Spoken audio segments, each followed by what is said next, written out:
attention on my living and shit. Yeah, man. Hey, man, look. You looking all clean, man. Hey, look. Hey, well, I was like, let me make sure I wear a nice shirt at least. You know what I mean? I came like in the clothes that I wear at the studio. Hey, it's a bomb. Shit, you in the studio, ain't you? Right. Right. You in the studio. All right. Boom. Don't want anything to disconnect. We safe. Hey, boy, We safe. I feel it. I know you know shit. Something's gotta happen. You know when you fucking record a whole track and then the shit ain't there when you look back? Well, let me tell you. In my early days, that shit happened way too much. Oh, bro.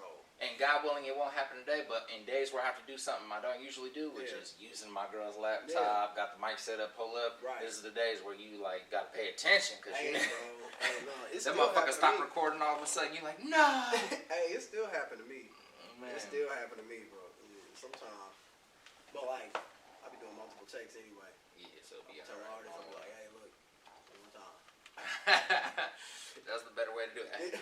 Run that bitch back. Hey, run that one more time. Man. Yo, can you hear me on your side? Yes, sir. Say yes, less. I'm gonna make sure I got it close enough too, cause you know. Oh, that's my trucker. I was like, what am I stepping on? Nigga gotta be comfortable. Hey, bro. Niggas gotta be comfortable. I already know. Then I wanna be right here so I can see if that motherfucker happen to stop. Boom. Look over, chilling. Yes, say less. All right. Yes, sir. All right. So let me swallow this gum. Shit. Pause. But I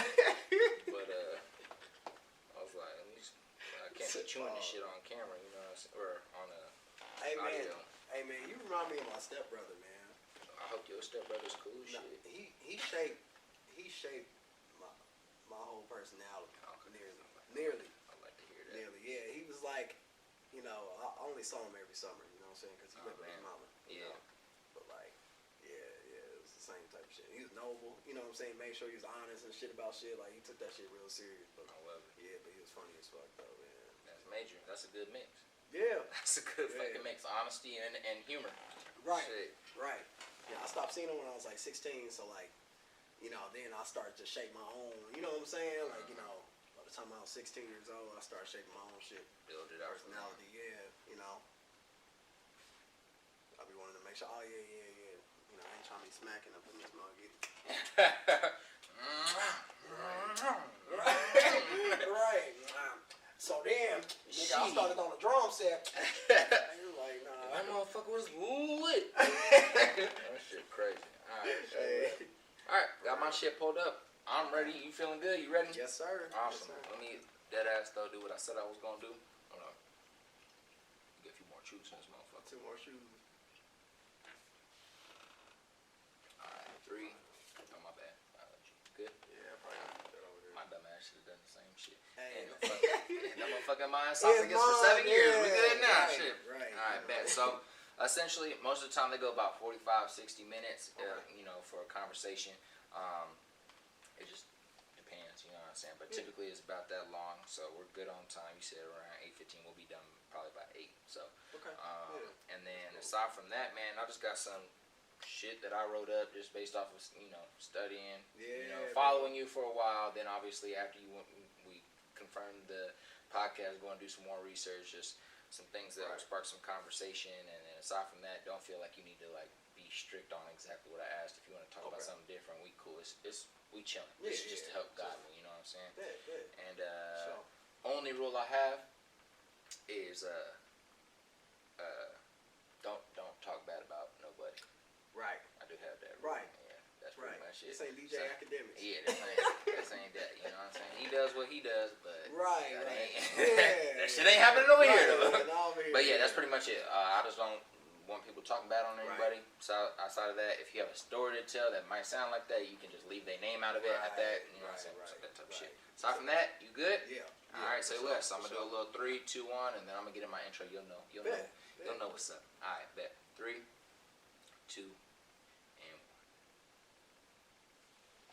1. Good afternoon, ladies and gentlemen. It is your boy CIZZY. You dig? Live action, Kansas City, Missouri. And we back at it again with another episode of the College Stutzer Show, formerly known as the Culture Talks Podcast. Why? because the culture talks, baby, and you know that's what we bring to the table. I mean, I don't know what else to tell you. Every Friday I tell you I'm gonna bring a fire guest onto the show, and I've yet to lie to you. If you can bring up a time where truthfulness wasn't the foundation of all my human virtues, then we'll have that situation. But we back at it again with another fire guest, Bam Keith. Bam Keith is a Kansas City-based hip-hop artist, producer, engineer. I got a whole ass list of things you do, but I'm going to let you introduce yourself to the people. Ladies and gentlemen, say what's up to the king. King, say what's up to the people. What's good? Bam Keith. It's no secret. My name is Brandon Thomas, you know. It is a secret, because listen, that man put Brandon Thomas in his calendar booking. I said, who the hell is this? I was confused. I was dead confused. Bro, I was everybody think my name is Bam. It's so funny. It sounds like it could be. Yeah. Like, no, it's funny, though. Like, I think the funniest part is that I don't hide it. I'll be like, when people ask me, I'll be like, Brandon. Like, you know what I mean? I just, you know what I'm saying? Like, but I got that name 2 years old, you know, by my grandma. You know what I'm saying? Shit, I do good research, man. I do good research. That was the first topic of the day, man, was Bam. Wow. Tell me why your grandmother gave you that name. You know, I was 2. I don't remember, you know. But like, I heard stories, you know what I'm saying? I don't remember being so rambunctious. They said I was, you know, I would eat crazy. You know, they said I would eat the whole fridge. They said I was slamming shit all the time. You know what I'm saying? Just, you know, always beating on the table. You know what I mean? Like, or I hear something on the radio and stuff. They say I'm trying to, like, you know, beat to the beat and all that stuff. You know, I just, it carried over though. Like, probably like in middle school. I don't even know how. And then one day I was just like, hey, this should be who I am, you know, as a producer. You know what I mean? I was about to be like, pour that mic to you. Oh, yeah. I realized, too. I was like, oh, yeah. But middle school, so the name just all of a sudden came back up in school. Like, people kind of started calling you Bam all of a sudden. You was like, oh, shit. Like, how do y'all know about this? Yeah. No, I was kind of like that, though. But I think it had to been a day or something like that when people started to find out that I make beats. You know, I was making beats at home. Like, and I play drums, too. So, like, Bam just made sense. It just, yeah, you know what I mean? Like, I don't know, it was coined to me. I didn't even come up with it, but I became it, and I like that. It was, you know. That's a bar, low key. Hey, look, I was thinking about that when I said it. But so we got Bam out the way though. Where did Keith come from? Keith is my middle name. Okay, say less though. That's simple, you know. It's like Bam, you like shit. Let me throw Keith in them up. Yeah. So Bam Keith, and why did you like think it was like, quote unquote, you know, for you, I assume you were like, all right, this is a good idea for music, like entering into music, or was it just a nickname that you adopted across life? It's not just in the music world. Across life. Okay, gotcha. But including the Keith part. Yeah. Okay, sick. Or like, you know, my dad's middle name is Keith. You know what I mean? So I was like, you know, rock with it. Yeah. I'm just go ahead. You know what I'm saying? I was Bam Thomas on Reverb Nation out a minute ago. I ain't gonna lie. Respect to your last name, but you know, Keith sound better. Yeah. No, for sure. I ain't gonna lie, that sound better. But I love it, man. So Bam Keith, man.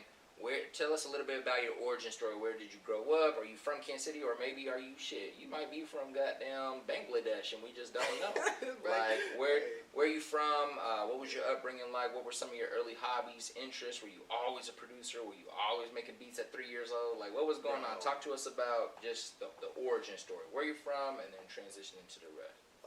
So I was born at right smack dab middle Kansas City, Which is the middle of America. Right, yeah, right there. You know what I'm saying? I grew up in the 50s till I was like, I want to say 4 or 5 years old. Moved to Grandview, went to school in Grandview pretty much my whole life. Moved back to the 50s my senior year, you know, and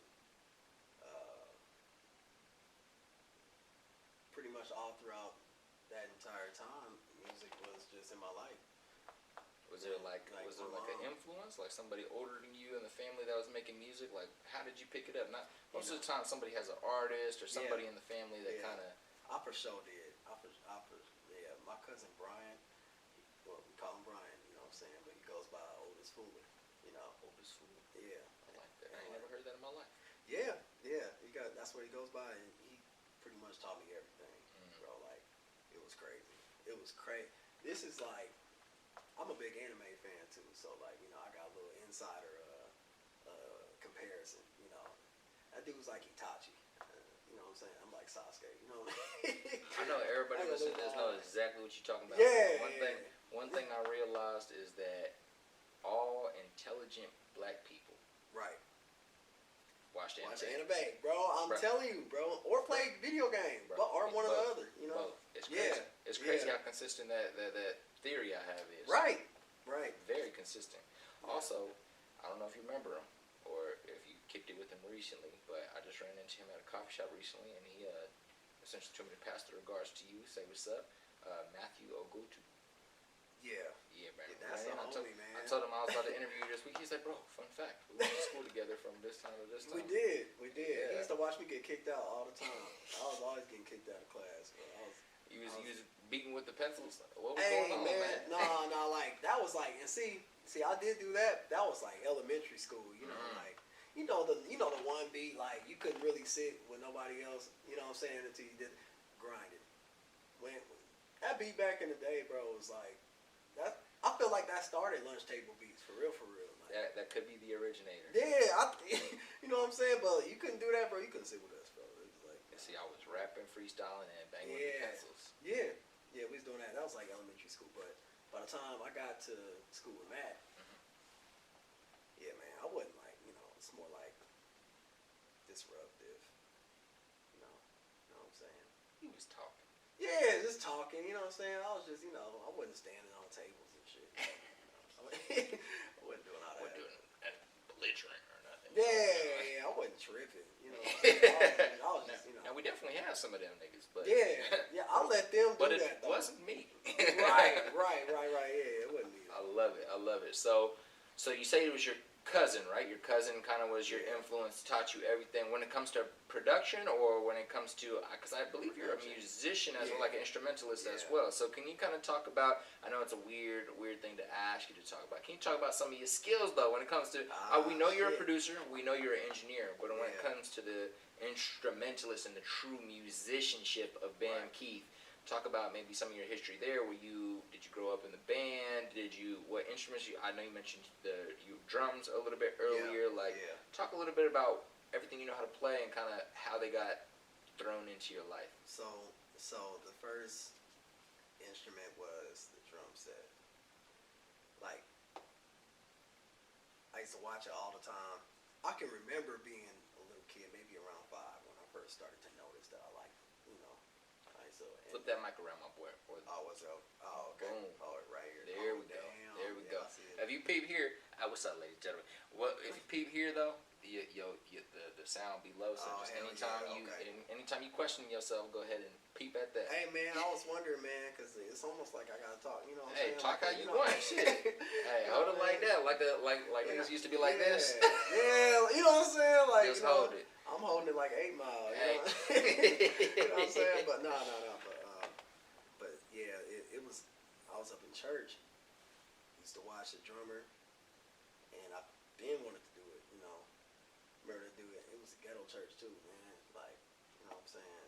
It was on 39th Bell Fountain. It was like big. You know, you see that Catholic building? Yeah, that's where I grew up. You know what I'm saying? Lit. So yeah, it was crazy. I used to watch that dude. He used to tell me a beat on pots and pans with spoons. I was like, man, I got a mama who worked nights. My nigga, I can't do that. You know what I'm saying? I was like, nah. You know, so wait a little bit till I turn 8. I just hopped on. I used to ask, you know, all the time. They just finally let me get on. And from then on, keyboard or piano. My sister is about to get married, you know. And she said that she wanted to walk down the aisle to this certain song. And I was, you know, I used to listen to her on YouTube, you know, whatever, like, you know, playing the song over and over again. I tried to play it, and she turned it off. She was like, are you playing that? I'm like, I don't know, like, I think so, you know. And she made me stay out of school for a week to learn that song. Damn. You know, and I played it away. That's amazing. Yeah, That's actually a beautiful story. It was crazy. It was like, but I had one of them ghetto keyboards, man. You know what I'm saying? You hit the key wrong, boy, the beat start playing. Yo, that's hilarious because I know exactly what you're talking about. Hey, bro, I was scared, boy. I was like, please don't go out, boy. Like, man, my brother had one of those, and I remember there was you could like change it to different like sounds or whatever, like. Yeah. And there was one where this girl would scream like, ah! and then like there's a Facebook video from like 2010 of my brother playing that sound, and it's little old me just like he'd play it, and I was like, ah! bro, you imagine something like that going off at a wedding, bro? I was sweating. Wow, I know you was stressed. First time. But you hit it all. It was a week. A week. You mastered it though. Yeah. It got there. So drums at 8, and then after that, keyboard was introduced, and it sounds like you kind of fell in love with it after that experience. So I started making beats, and I'll say seriously, 13. Okay. I'll say seriously because I made my first beat when I was 11. I made that with my stepbrother Kyle. You know what I'm saying? Do you remember what program you were using? It wasn't. It was a. What do they call it? It was a. I won't say AR-15. It was an AR. It was a key. That's a gun. Hey, look, like, it's a keyboard. It's called an AR. I don't know why it's slipping my mind right now. But anyways, I was on that, and like, I made like a little track and wrote a little rap to it and stuff, just like playing around. But 13, I got serious. I downloaded Fruity Loops version 6. I was on 6. Throwback. Yeah, they on version 22 today. God damn. Yeah, so you started from the bottom. Now you're here. Hey, nearly, but see, my cousin who made beats, I used to watch him make beats all the time. He went to the Marines, and he used to just call me on the house phone.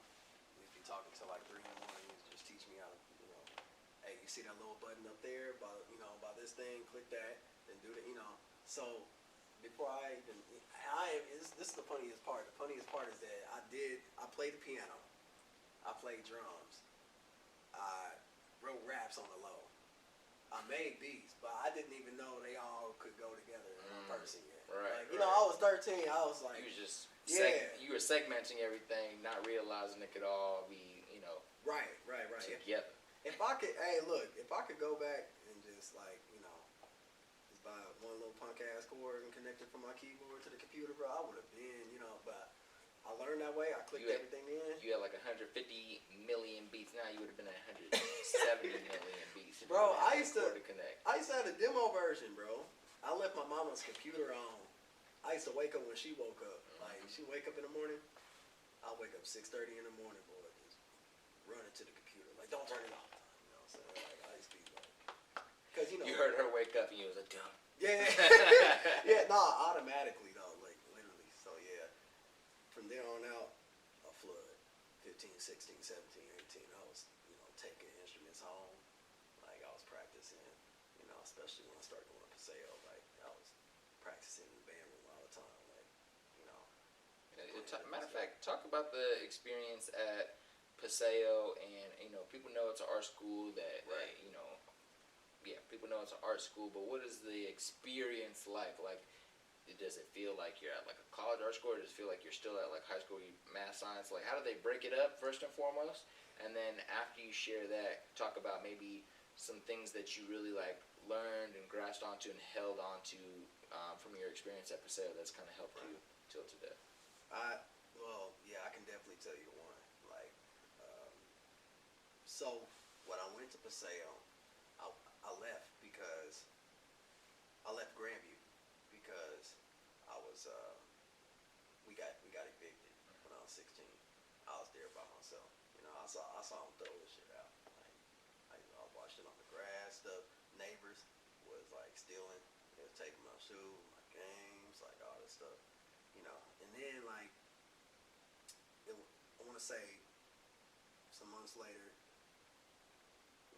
I moved to Paseo, and I realized, a lot of people there had a lot of similar stories. You know what I'm saying? Like, or like, even the time that, I wasn't even a part of no funk or beef or whatever, you know what I'm saying? But just because I was with them, I got shot at, you know what I'm saying? That was, I realized a lot of people there had some of my same experiences, but they used their pain in their art. So, at Grandview, while it was like more so, you were more known when you, when you, are doing the high school thing. You know what I'm saying? Like, you going to high school, you doing, it's almost like those 90s movies we used to watch. You know what I'm saying? Like, see a bunch of integrated, people, black, white, Asian, all that stuff. They was doing their thing. But then Paseo was like sky high. Like somebody, wow, yeah. You just brought back some memories. Yeah, bro. That's what Paseo was like. Paseo was more based on your talent.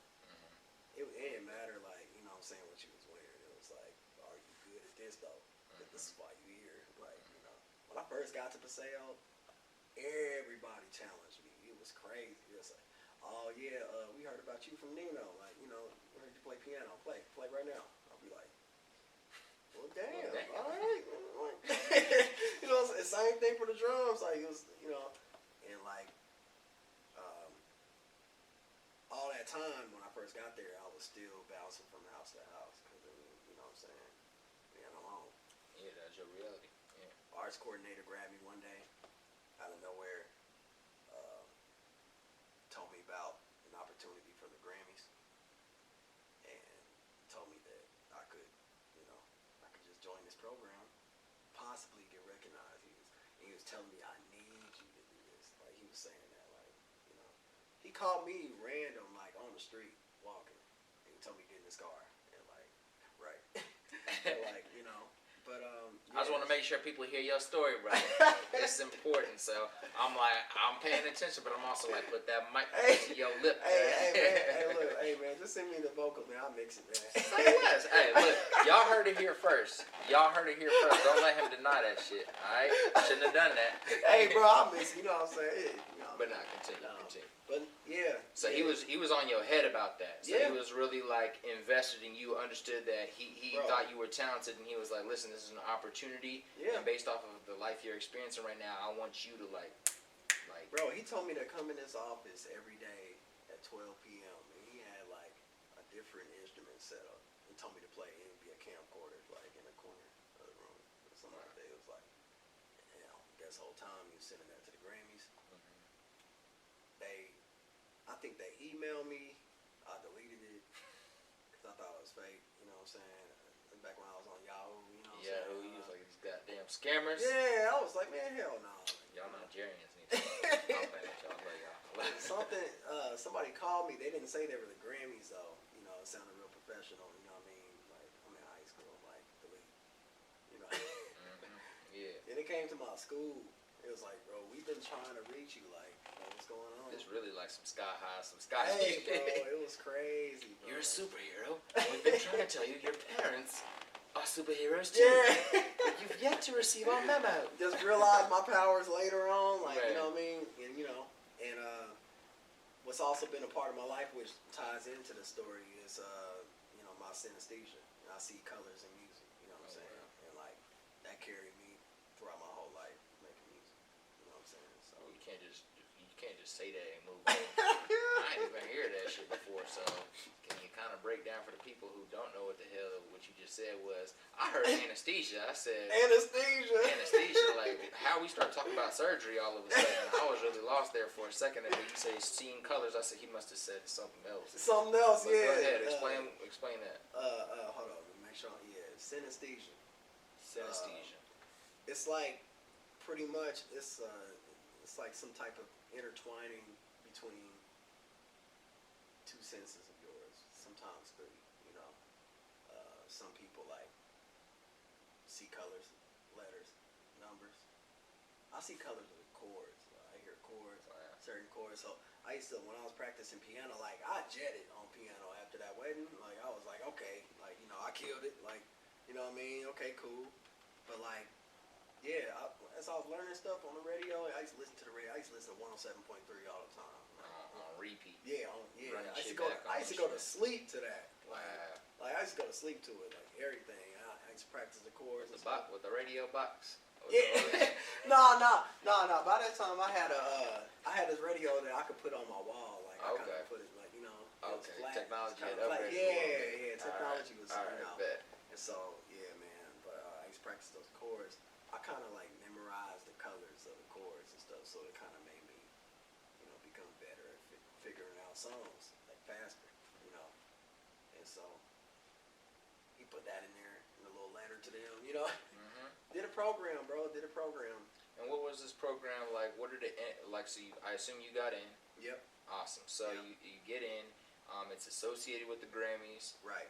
So talk about what exactly this program was, who it was like designated for, and then talk about your experience during your time participating. So it was called the Grammy Music Revolution Project.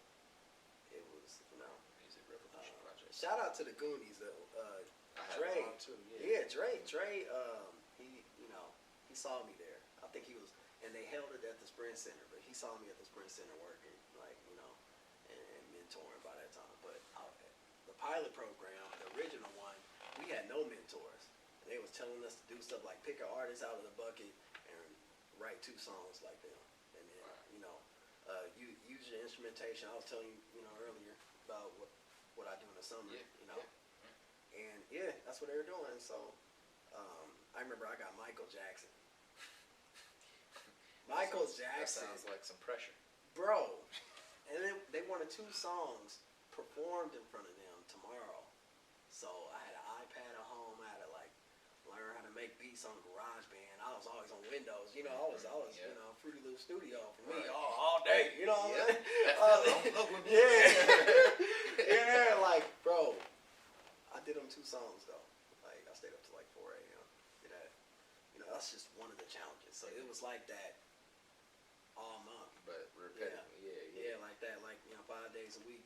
And it's really kind of just to hone your creative capabilities and really allowing you to realize that you can do some shit if you're told to do some shit and challenged to do some shit while still allowing some free space and free range on how to create. I love that, man. That's super dope. Are they still doing that? So ever since COVID, but before then, the next following year, they never won. They invited me to the Grammys. You know what I'm saying? I went to the Grammys. Oh, and this is at how old years old? This is now 19. 19. So 19 years old, you get invited to the Grammys. Did you accept? Hey, no, did you accept the invite? The funny part is I kind of got a rhetorical question almost like that. I don't think he realized it was rhetorical though. But he was like, "Hey, I heard what you did, in the program. This guy, now this is Tim Liwicki." Okay, that you were trying to tell me earlier. Yeah, but I didn't mean to say that right here. So, he's the CEO of AEG Entertainment, which runs, the Grammys, it runs a lot of stuff, And so this dude flew to Kansas City to meet everybody who was in the group in that program. Hey, have you guys ever been to the Grammys? He was like obviously you have, what's up? What's next? What you trying to say, bro? Yeah, what you trying to say? Dude paid for all of us. Wow. Paid, got my plane ticket, hotel, Grammy ticket, we got everything. And I got to see, right there in person, Jay-Z walking up on stage with, with Justin Timberlake, that suit and tie stuff, I was there. Yeah, I was there when Jack Black was hella close to us. Yeah, Celine Dion was super close to us. It was crazy. Bro. I don't tell people this story much, but it was like, that's sick. Wow. And you're fresh out of high school. Yeah. That's I think that's an experience for anybody in life. Some folks be getting all sad, depressed about life, so when they 41 and go to the Grammys every year, whatever. But 19, you had to have been lit. You had to have been lit. So what do you remember feeling while you were there? Sitting in the audience, experiencing all these legendary artists who are either about to create a legacy or are in the middle of creating their legacy or have already become legends. No. What did you feel? What was your thought process? What was going through your brain? When I was there, I I belong here. But then like it wasn't there per se. You know what I'm saying? It was more so like you know, I belong somewhere where great people are making music. You know what I'm saying? That's pretty much. I belong where great people were making music. You know what I'm saying? Like it was one of those things, and I knew it. You know, but what I didn't know was that you know you gotta crawl before you walk. You know, and so it was the ambition was there. Like you know how like hey man look I watch a lot of your Instagram and stuff, looking at your stuff.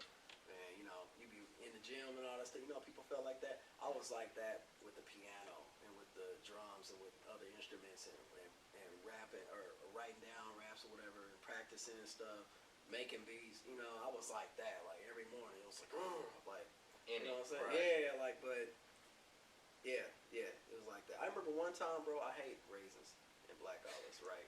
I hate raisins and black olives, bro. I couldn't learn this part. I was practicing a Latin jazz song and I was soloing on it. And I wanted the solo to sound dope, right? Practicing on it. And I kept messing up, bro. I was like obsessed with it. So I said, all right, you know what? Next time I mess up, I got a cup of raisins and a cup of black olives. I set them on each side of the piano. Bro, I was messing up, eating one like, that's crazy. I was crazy over that. Like, you know what I mean? Now I realize today it's more about grace, and somehow the music that I make now is way better than the stuff that I was every morning going super hard. Like, like it's way better now. Right. I think it's safe to say though that like grit and that obsession, like kind of feeds into your growth and brings you to the place where you are right now, where you realize these new things, you reflect, and you have these, I forgot the word for it, but anyways, a spark in your brain where you're like, it's more about grace. Epiphanies. But you wouldn't have got there without the grit, without the olives, without the raisins, you know what I'm saying? Without the Raisin Bran cereal. Bro, I was going crazy. I was going crazy on that, man. I was, Now that's dope though. I think that's like something more people should, try for themselves. Is like, okay, what are you struggling to be disciplined at? And you know what I'm saying though?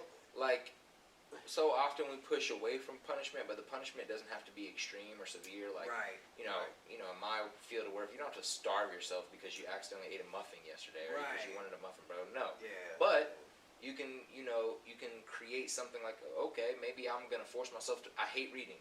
Right. If I eat a muffin, I'm gonna read 10 pages of a book. You know what I'm saying? So somewhat it's like productive in its own way, but it's also like, I don't want to do that shit. Yeah. And so like, I think there's something to learn from that. However small or big that learning is for the audience, I like that you did that. That's pretty dope. Nah, for real, man. I used to rock Lee, man. This stuff is